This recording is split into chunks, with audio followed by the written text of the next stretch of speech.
ಈ ಲೋಕದಲ್ಲಿ ಯಾರೇ ಆಗಿರ್ಬೋದು, ಹೊರನೋಟ ನೋಡಬೇಡಿ.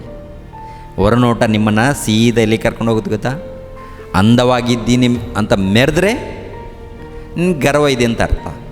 ಆಕಾರ ಸರಿ ಇಲ್ಲ ಅಂತ ದುಃಖಪಟ್ಟರೆ, ಕೊರಗಿದ್ರೆ, ಕೊರಗಿ ನಾಶವಾದರೆ, ಅಲ್ಲೂ ನಾಶವಾದ್ರೆ ನರಕಕ್ಕೆ ಹೋಗ್ತೀವಿ. ನಮಗೆ ಹಣ ಇದೆ, ಅಂತಸ್ತಿದೆ, ಅಂದವಾಗಿದ್ದೀವಿ, ಚಂದವಾಗಿದ್ದೀವಿ, ಎಲ್ಲ ಇದೆ ಅಂತೇಳಿ ಈ ರೀತಿ ಗರ್ವಪಟ್ಟರೆ ಸ್ವರ್ಗನ ನರಕನೇ. ಅಂದರೆ ಹೇಗಿದ್ರೂ ಪರವಾಗಿಲ್ಲ, ಕ್ರಿಸ್ತನಿಗೋಸ್ಕರ ಇರಬೇಕು.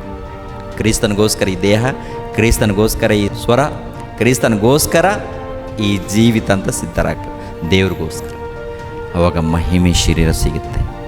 ದೇವರು ಕೊಡುವಂಥದ್ದು ಅದ್ಭುತವಾದಂಥ ಶರೀರ, ಅದ್ಭುತವಾದಂಥ ದೇಹ, ಅದ್ಭುತವಾದಂಥ ಲೋಕ. ಈ ಲೋಕ ಶಾಂಪಲ್, ಆ ಲೋಕ ಶಾಶ್ವತವಾದಂಥ ಲೋಕವನ್ನು ಪಡ್ಕೊಳ್ಬೇಕಾದರೆ ಈ ಲೋಕದಲ್ಲಿ ನಮ್ಮ ಜೀವನದಲ್ಲಿ ಪರೀಕ್ಷೆ ಇರುತ್ತೆ, ಅದನ್ನು ನಡಿಬೇಕು. ಅದಕ್ಕೆ ನಿಮ್ಮ ಮನಸ್ಸು, ನಿಮ್ಮ ದೇಹ ದೇವರಿಗೆ ಒಪ್ಪಿಸಿಬಿಡಿರಿ.